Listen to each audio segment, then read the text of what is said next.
નમસ્કાર વિદ્યાર્થી મિત્રો, સ્વાગત છે તમારું આપણી યુટ્યુબ ચેનલ ગુજરાત જોબ ગુરુમાં।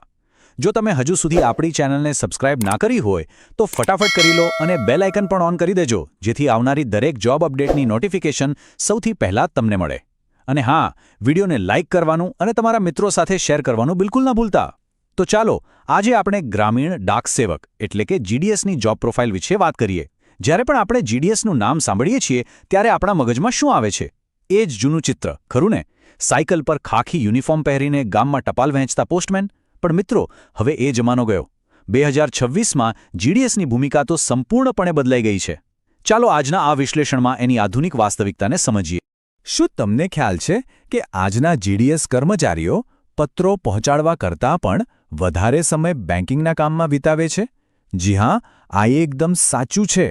એમની સાયકલની જગ્યા હવે હેન્ડહેલ્ડ ડિજિટલ ડિવાઇસે લઈ લીધી છે, અને એ હવે પરંપરાગત ટપાલી નહીં પણ એક નાણાકીય સેવા એજન્ટ બની ગયા છે। આજના આ વિશ્લેષણમાં આપણે 3 મુખ્ય બાબતો પર ધ્યાન કેન્દ્રિત કરવાના છીએ। પહેલું, આ જોબ માટેની ફરજિયાત લાયકાત શું છે?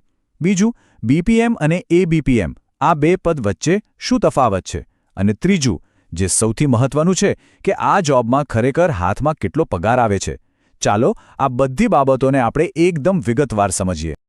તો સૌથી પહેલા આપણે એ મૂળભૂત લાયકાતો પર એક નજર નાખીએ, જે આ પદ માટે અરજી કરવા માટે એકદમ જરૂરી છે।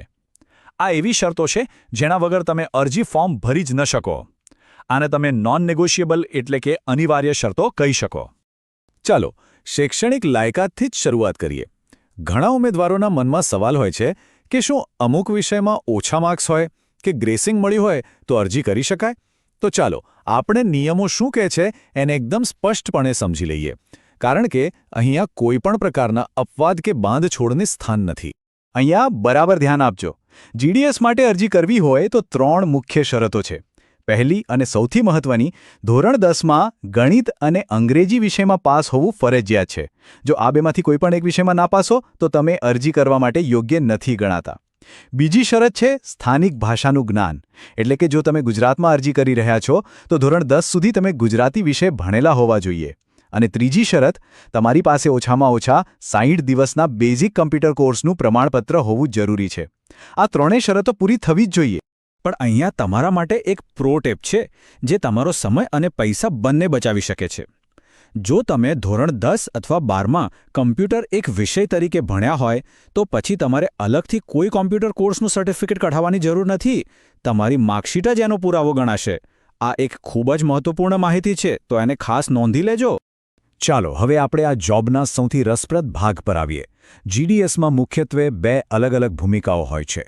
એક છે બ્રાન્ચ પોસ્ટમાસ્ટર એટલે કે બીપીએમ, અને બીજી છે આસિસ્ટન્ટ બ્રાન્ચ પોસ્ટમાસ્ટર એટલે કે એબીપીએમ।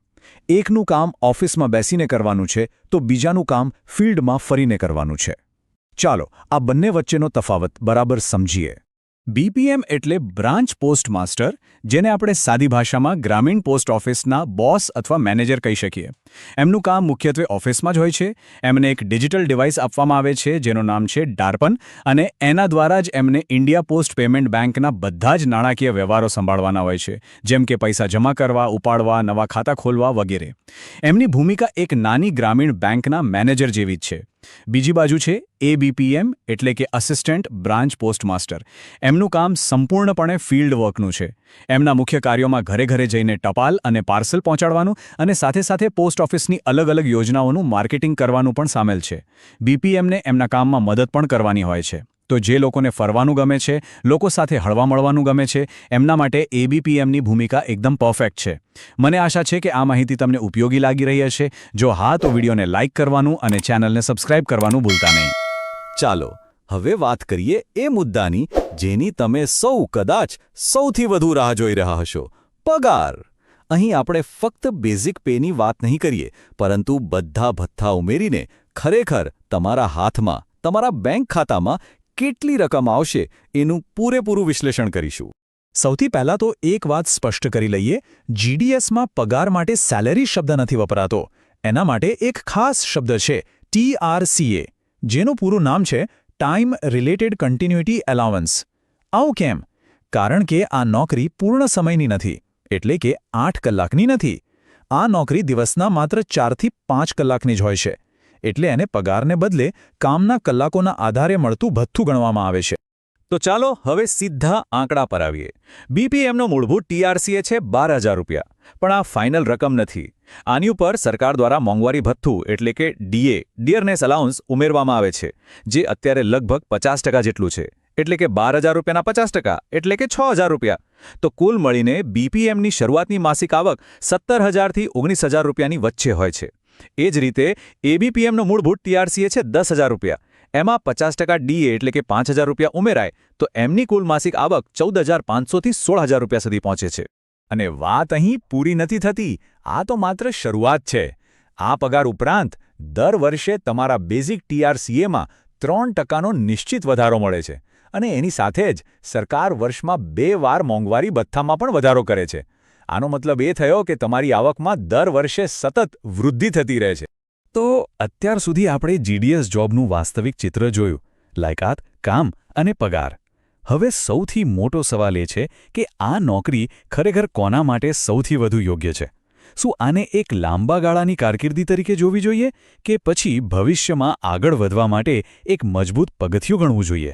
જો જે લોકો કોલેજમાં ભણી રહ્યા છે અથવા તો બીજી કોઈ મોટી સરકારી પરીક્ષાઓ જેમ કે જીપીએસસી કે યુપીએસસીની તૈયારી કરી રહ્યા છે, એમના માટે તો આ નોકરી એક આશીર્વાદરૂપ છે. કેમ? કારણ કે દિવસના માત્ર 4-5 કલાક કામ કરીને તમે મહિને 15,000 થી 18,000 રૂપિયા આરામથી કમાઈ શકો છો અને બાકીનો આખો દિવસ તમને ભણવા માટે મળે છે. આનાથી તમે આર્થિક રીતે આત્મનિર્ભર પણ બની શકો છો અને તમારા પરિવાર પર બોજ બન્યા વગર તમારી તૈયારી ચાલુ રાખી શકો છો. આ એક સુવર્ણ તક છે. અંતમાં આપણે એટલું જ કહી શકીએ કે જીડીએસની ભૂમિકા હવે પહેલા જેવી નથી રહી. એ હવે માત્ર એક ટપાલી નથી, પરંતુ ગ્રામીણ ભારતમાં થઈ રહેલી ડિજિટલ અને નાણાકીય ક્રાંતિનો એક સૈનિક છે.